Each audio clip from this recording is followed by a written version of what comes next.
Hello, my self H के शर्मा। प्रिय छात्रों, पिछले टर्म में मैंने आपको जो पर यूनिट इकाई उत्पादन की लागत मूल्य के गणना के बारे में बताया था। तो वो जनरली क्या है, हम जो total annual cost equal to A plus B kilowatt plus C K W H के फॉर्म में है। यहाँ पर है A equal to annual fix cost, B equal to constant which when divided by maximum demand जो gives annual semi cost।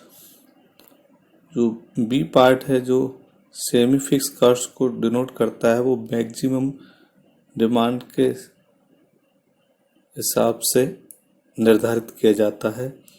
और C equal to है constant which when multiply by the annual K W H output gives annual running cost. C part है जो हमारा running cost को निर्धारित करता है।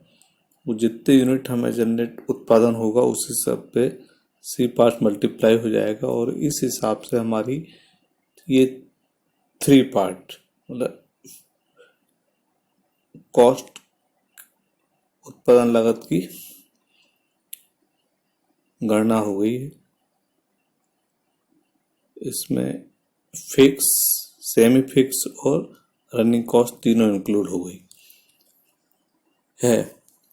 पर कभी कभी हम यूनिट जो एक कॉस्ट होती है उसकी गणना को सरल करने के लिए हम जो फिक्स कॉस्ट और सेमी फिक्स कॉस्ट को जोड़ देते हैं, एक साथ जोड़ के गणना कर लेते हैं।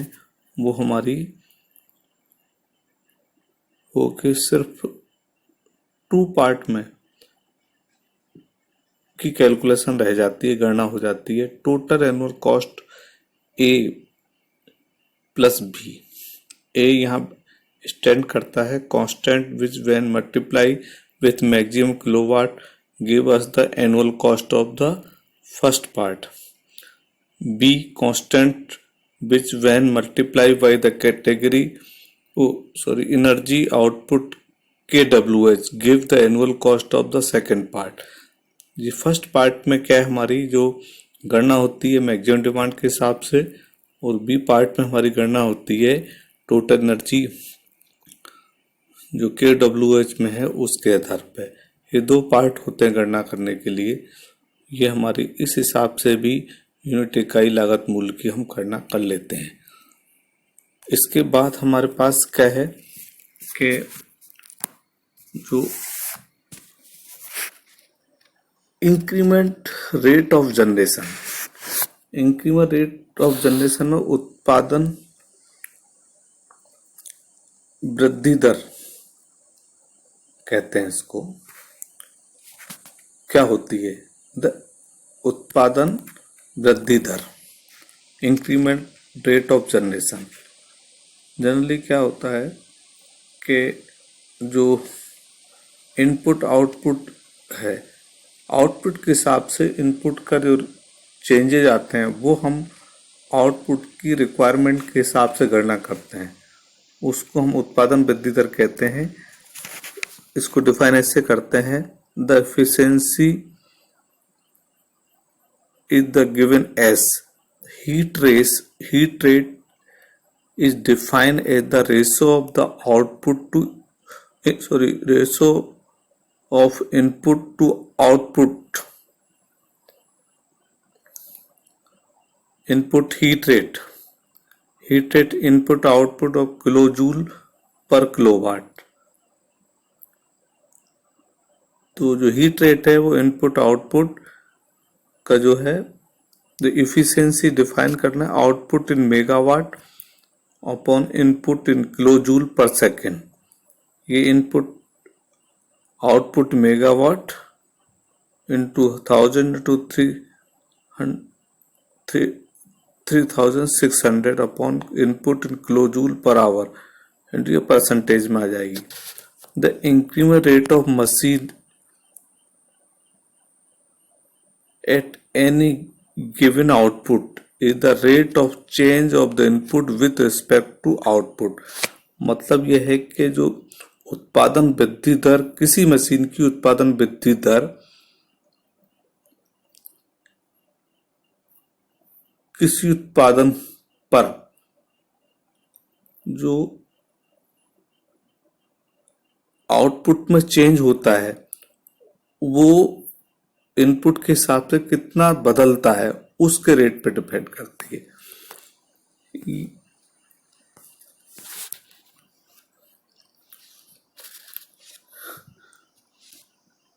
To compute economic loading division between the unit, it is necessary to express the operating cost in terms of output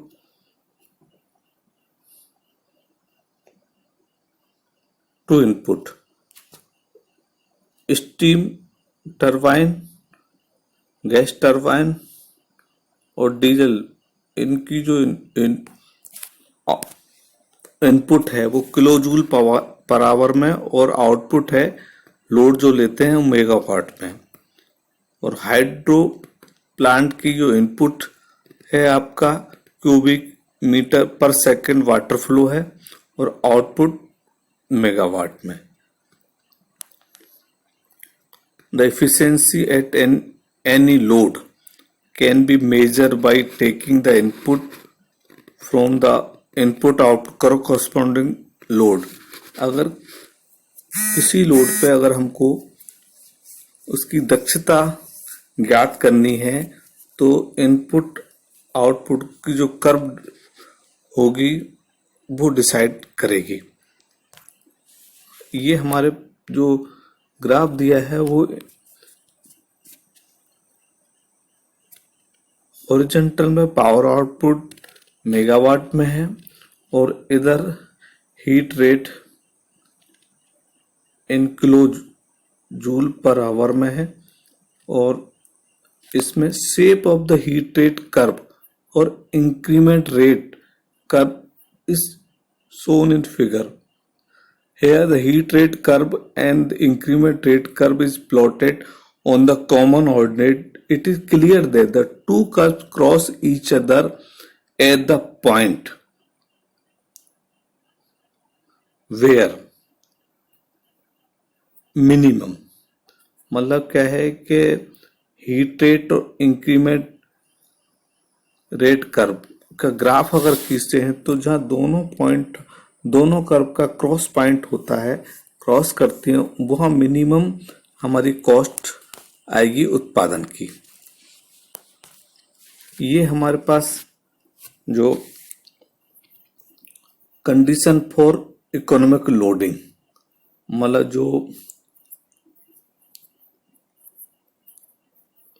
प्रत्येक इकाई के लिए, उत्पादन इकाई के लिए जो हमारे पास इष्टतम मतलब कम से कम उत्पादन लगा जाते है उसके लिए है। तो यहाँ पे हमारे दो यूनिट हमने कंसीडर करी है। Consider to alternate operating parallel as sharing the load P1 and P2 and cost है C1 एंड C2। तो total output P equal to P1 plus P2, total cost C equal to C1 plus C2। The most economical loading of the alternator, total cost C should be minimum,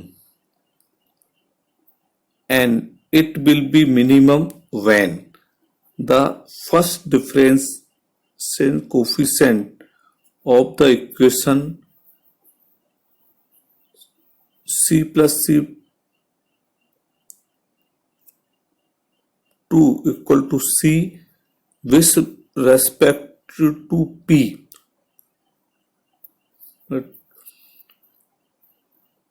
the condition for minimum total cost of operation of two alternator is that increment cost of two alternators should be equal।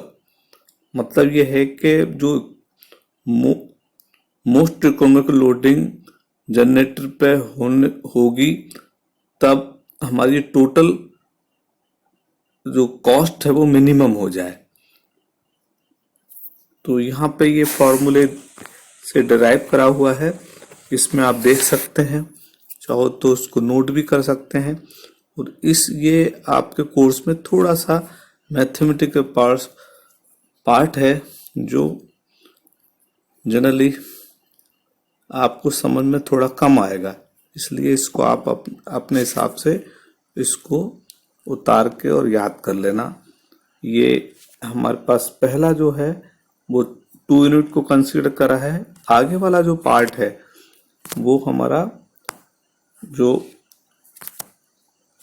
Part लिया है वो generally number of unit, N number, condition for economic loading large number of unit, मतलब बहुत सारे unit को consider करा है और उसके ये डेरिवेशन है, ये आप उसको उतार लीजिए।